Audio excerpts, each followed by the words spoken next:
Една дума на Господ Иисус промени целия живот на света Петка. Света Петка се родила в заможно семейство. Един ден родителите й я укорили. Полудя ли? Това е твоето зестро. А тя едва на 10 години отговорила: аз вече съм се посветила на Господа. Това било, защото тя чула думите на Господ Иисус: ако някой иска да върви след мене, нека се отрече от себе си, да вземе кръста си всеки ден и ме следва. Лука 9:23. В този миг сърцето й било дълбоко развълнувано.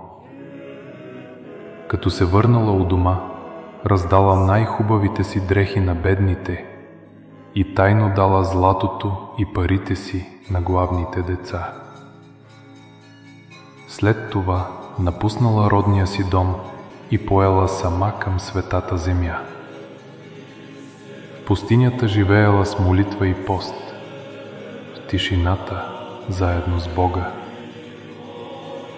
В дълбоката нощ коленичела и моляла Господа да се смили над страдащия свят.